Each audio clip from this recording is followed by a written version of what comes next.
Salut à vous les juristes, c'est Matt DEH et bienvenue sur Vulga Droit. On parle souvent des gilets jaunes, de la loi anti-casseurs, mais la réforme de la justice, on en parle? Surtout que certains articles de la loi ont été supprimés par le Conseil constitutionnel. What the fuck? La vache, cet épique fail du gouvernement et du Parlement. Désolé Jean-Kevin, mais c'est pas un fail total car d'autres dispositions n'ont pas été supprimées, que ce soit pour le volet civil ou pénal de la loi. Et dans ce premier épisode, on va vous présenter quelques dispositions qui n'ont pas été supprimées. Sur ce, générique.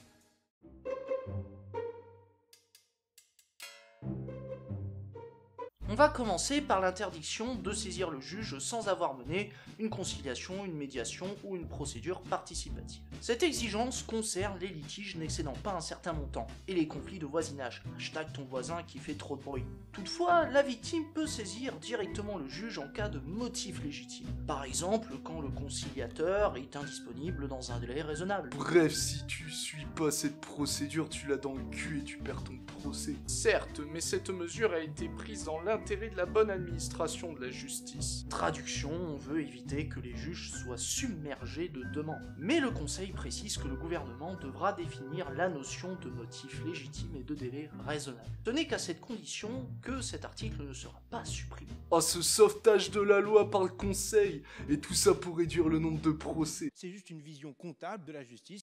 Sans déconner.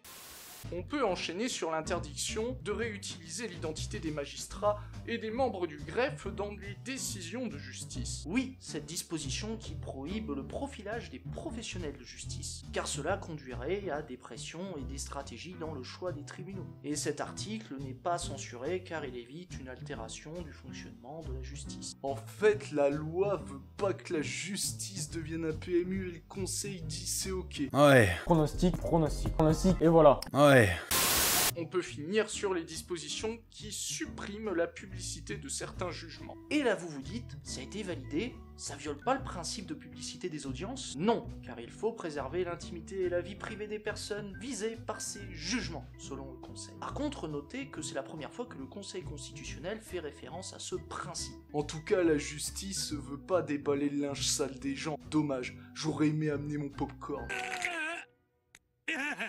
Ouais, ça a du sens, ouais. Tu devrais garder ton popcorn pour le volet pénal, gros malin. Justement, on y vient.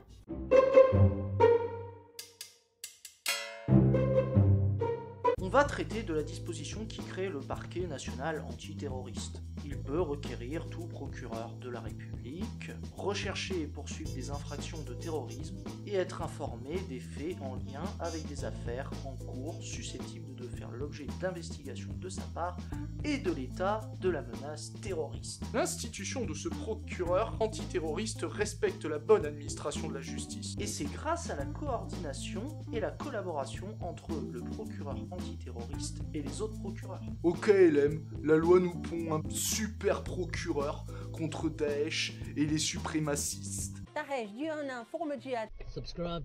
Qu'est-ce que je viens de regarder? On va embrayer sur la prohibition des peines d'emprisonnement fermes, inférieures ou égales à 1 mois. Sur ce point, le Conseil affirme que cette disposition n'interdit pas la fixation d'une peine d'emprisonnement en fonction des circonstances de l'espèce. De plus, le juge peut prononcer d'autres peines ou un emprisonnement inférieur ou égal à 1 mois avec sursis. Ainsi, la disposition n'a pas été censurée car elle respecte le principe d'individualisation des peines. Le Conseil est d'accord pour une justice à la carte un peu moins garnie, c'est triste. Qu'est-ce que vous avez à dire pour votre défense, monsieur? Je déclare que... Ok, 2 ans ferme. Après, on a un autre gros morceau, c'est la réforme de la justice pénale des mineurs. Par ordonnance, le gouvernement va simplifier la procédure pénale applicable aux mineurs délinquants, accélérer leur jugement pour statuer rapidement sur leur culpabilité, renforcer la prise en charge notamment des mineurs récidivistes ou en état de réitération, et améliorer la prise en compte de leurs victimes. Oui, la loi a suffisamment défini les mesures qui devaient être prises par le gouvernement. Ah, les ordonnances, j'ai une sensation de déjà-vu bizarrement. Le texte de ces ordonnances est public. Le recours aux ordonnances. Le gouvernement sollicitera du Parlement une habilitation. Non! Mais non! Mais... Oh! Encore? Oh, c'est tellement pas prévisible! Si tu veux de la nouveauté, un article remplace les tribunaux d'instance et de grande instance par les tribunaux judiciaires. Oui, et ces tribunaux judiciaires sont divisés en chambres de proximité. Et chaque chambre se verra attribuer par décret les compétences du tribunal judiciaire. De plus, la loi ne fixe pas les lieux ou les règles d'implantation de ces chambres et ne leur accorde pas un seul service de greffe propre. Enfin, ces chambres peuvent obtenir des compétences supplémentaires grâce à une décision du premier président de la cour d'appel et du procureur général. Et même si la disposition a délaissé certaines mesures, celle-ci n'a pas été supprimée par le Conseil. Putain, c'est un sacré coup de Karcher pour la carte judiciaire.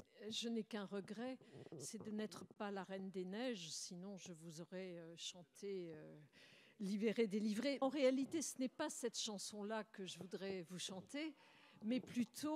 Fais ton programme, ne t'arrête pas, continue donc, fais ta langue de bois, pas de remords, c'est pour ma loi, et moi j'y crois. Limiter, supprimer, je vais réduire le budget. Limiter, supprimer, la vie serrée c'est parfait.